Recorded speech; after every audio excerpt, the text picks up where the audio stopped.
What is up, Renaissance crew? I'm the original Renaissance man, Devon DaVinci, and you're watching DaVinci Reacts. Now, I've actually haven't seen this video.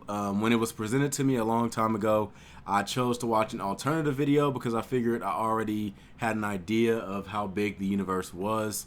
A lot of people, when they watch this type of video, they expect you to get shocked because of how crazy some things sound. But I don't know, maybe because I already had like a period in my life where I had like a phase where I was interested in like space and exploration and things like that. So I kind of have an idea of how everything works. And I know that this video is old, so you can get past that. I'm actually going to go back and watch some older YouTube videos that I haven't seen that were popular at a time, and just try to go ahead and give my impressions of them.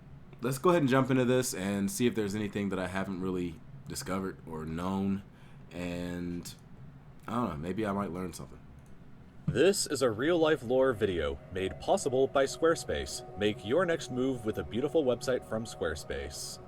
This is Earth. You live here on this planet somewhere, and everything that you've ever known is located right here. But just how small exactly is Earth when compared to the scale of the entire universe? Let's start by zooming out to where we can see our nearest cosmic neighbor, the Moon. You may think that the Moon is very close to Earth since it dominates our night skies, but in reality the Moon isn't this close to our planet, it's actually about this far away. 384,400 kilometers away from you right now on average. You could fit 30 entire Earths in between this distance, and if you somehow were able to drive a car at a constant 100 kilometers per hour speed, it would take you about 160 days to drive the entire distance.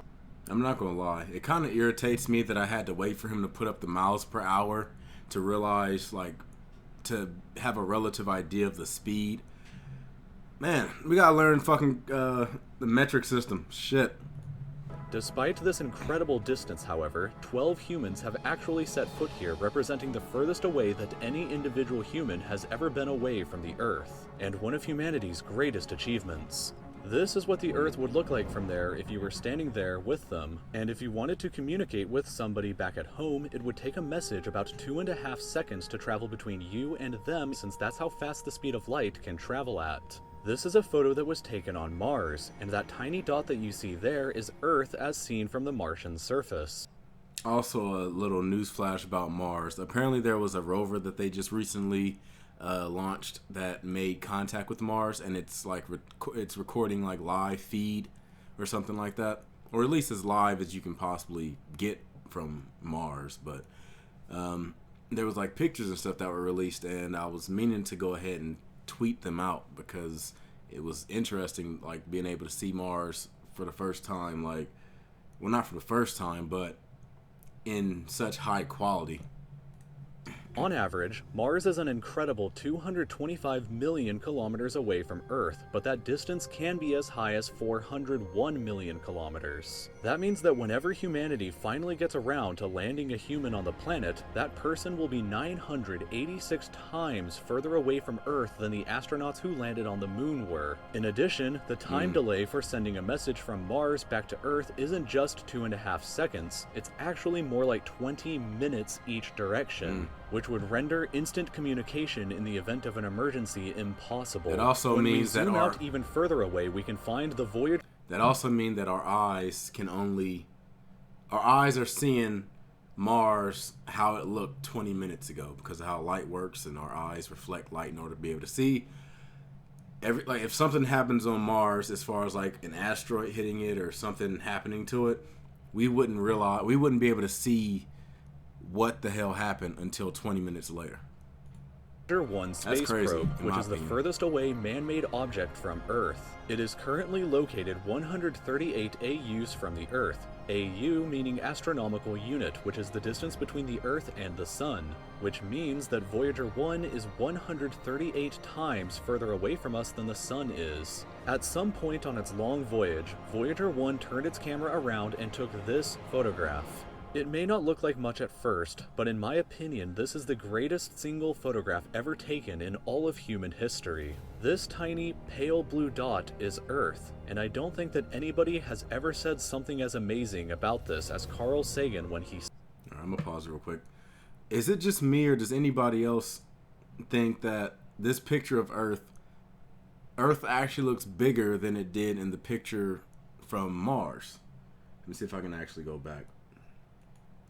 Yeah, like Earth looks smaller from the surface of Mars than it does in this picture. Maybe there's some reason behind it, but for me, like it looks like you're closer to Earth on this picture than you are from the picture on Mars. But in my opinion, this is the greatest single photograph ever taken in all of human history. This tiny pale blue dot is Earth, and I don't think that anybody has ever said something as amazing about this as Carl Sagan when he said, if you look at it, you see a dot. That's here. That's home. That's us. On it, everyone you ever heard of, every human being who ever lived out their lives. The aggregate of all our joys and sufferings. Thousands of confident religions, ideologies, and economic doctrines. Every hunter and every forager. Every hero and coward. Every creator and destroyer of civilizations. Every king and every peasant. Every young couple in love. Every hopeful child. Every mother and every father. Every inventor and explorer. Every teacher of morals. Every corrupt politician, every superstar, every supreme leader, every saint and sinner in the history of our species lived there, on a mote of dust suspended in a sunbeam.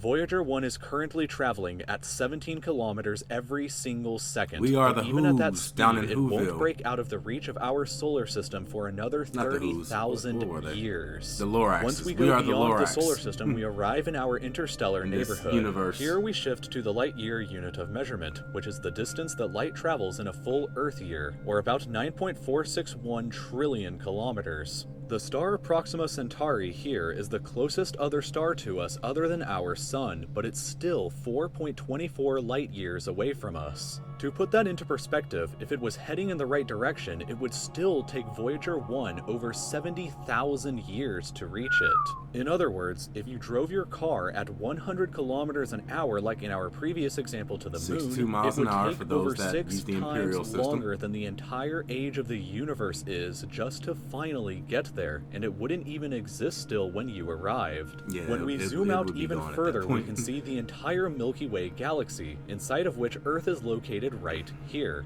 This yellow dot is the furthest extent of humanity's radio broadcasts throughout history, which means that any possible aliens who live outside of this range are totally unaware of humanity's presence. Unless it's they complete have some silence way of outside of this yellow radio dot as far as we are currently aware, but the entire galaxy spans over 100,000 light years from end to end. There are over 100 billion stars and over 100 billion planets inside of our galaxy. But you have never seen the full glory of the galaxy at night, because 99% of the stars that you can see with the naked eye are limited to this small, tiny region right here. But even this massive galaxy is nothing compared to the rest of what's out there. Zooming out even further, and we arrive at the local group of galaxies, a collection of 54 different galaxies that is about 10 million light years across. I want to see that one time in my life. But zooming out even further, and we can see the Virgo supercluster, of which the local group here is just a tiny segment of. There are at least 100 other groups of galaxies just like our own local group inside of here, and the distance from one side to the other is a mind-numbing 110 million light years. But even the massive Virgo supercluster is nothing but a quiet and tiny lobe of the Great Laniakea supercluster, an enormous structure that is home to our galaxy as well as 100,000 So we are the microscopic microscopic organisms the distance from inside one the side to the other microscopic is organisms 520 inside the microscopic million light organisms years. But from inside the even there, Lorax's we can zoom world out all the way that is to inside the entire regular observable world. universe and see that even the titanic Laniakea supercluster is just a tiny and insignificant part of everything. This is the observable universe, and it contains everything that we know of. It is home to at least 2 trillion different and individual galaxies, which together contain more stars than there are grains of sand on the entire Earth. The distance from Earth to any side of the observable universe is 46.5 billion light years, which means that the entire width is 93 billion light years across. What's perhaps even more interesting, however, is what actually lies beyond the observable universe. Keep in mind that the observable universe is all that we can currently see, and it's entirely possible that the rest of the universe outside of it is vastly larger and more fantastic than we can possibly ever imagine. We simply don't know what else is out there because the light from these incredibly distant places has not yet had enough time in the universe's history to reach us yet back on Earth, and the light from some places may never reach us at all. Because some parts of space very far away from Earth are expanding away from us faster than the speed of light, that means that the light from these places will never, in an infinite amount of time, reach Earth. Meaning that even if humanity is eternal and exists forever, there will still be an unknown number of places in the universe that we will never know about or ever see. So, it is very likely that as unbelievably enormous as it seems, the observable universe is just a tiny slice of what we can currently see of the entire universe. According to the theory of cosmic inflation that was proposed by Dr. Alan Guth, if it is assumed that cosmic inflation began at 10 to the negative 37th of a second after the Big Bang, and with the assumption that the size of the universe before inflation began was equal to its age times the speed of light, then this would seem to suggest that at the present day, the entire universe is 150 sextillion times larger than the observable universe. That number for reference looks like this, with this many zeros.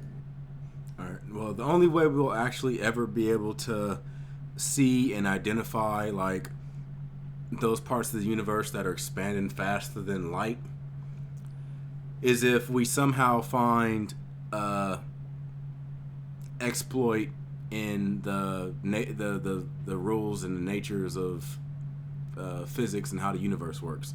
So you guys have heard of loopholes, or not loopholes, wormholes and all types of things like that. If they exist, and if we ever find out, if they do exist, if there's a way that we can find out how to use them and things like that, then it would be possible to see parts of the universe where light hasn't necessarily reached Earth.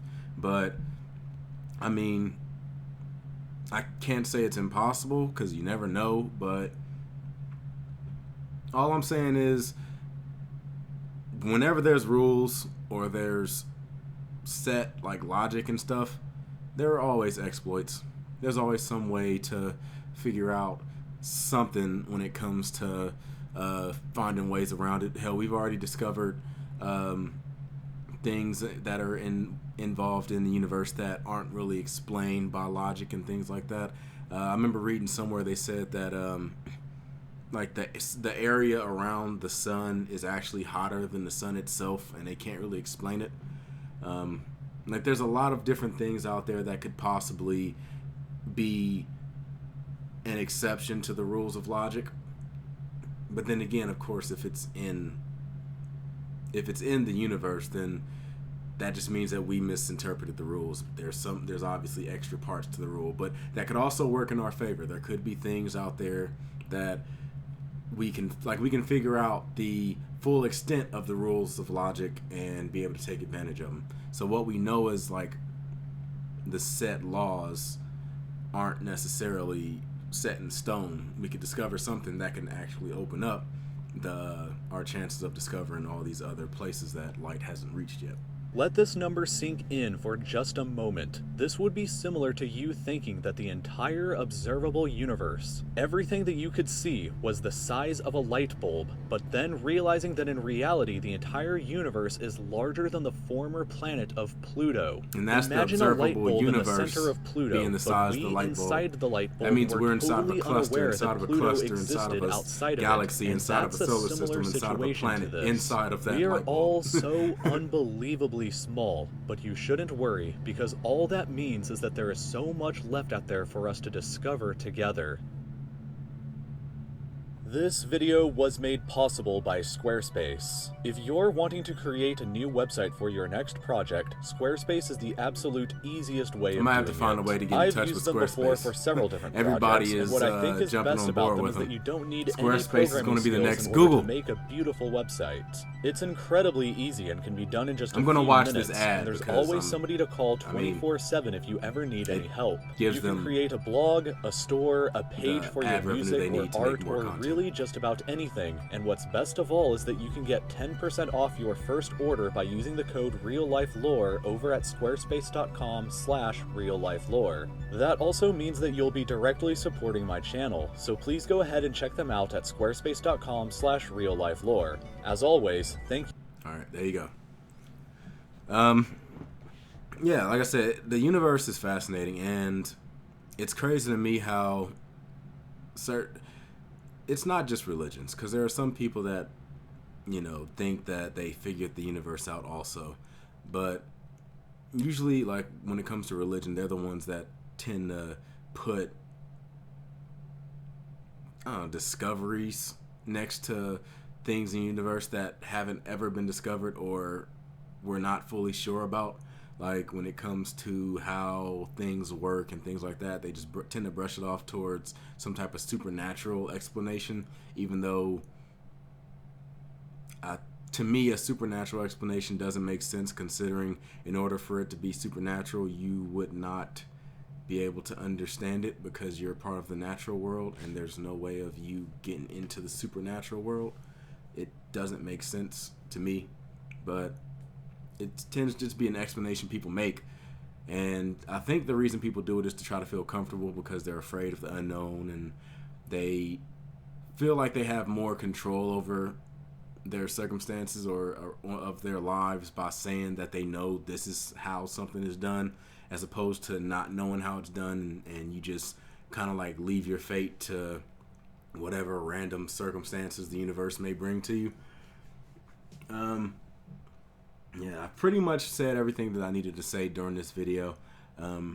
If you want to see the video uninterrupted and played in its entirety, there's a link in the description box down below, as well as a link to Real Life Lore, which is going to be at the end of this video that you can click on and watch some more of their videos. So I look forward to seeing what you guys have to say in the comment section about this, and I look forward to seeing you guys on my next video, because I do have at least one more video I'm going to do today, but I do have some plans later. So if I do stream any gameplay video, I'm still debating on what the game is going to be,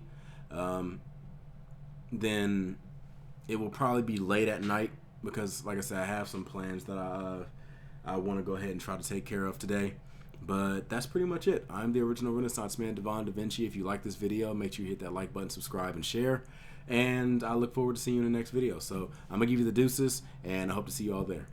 Deuces.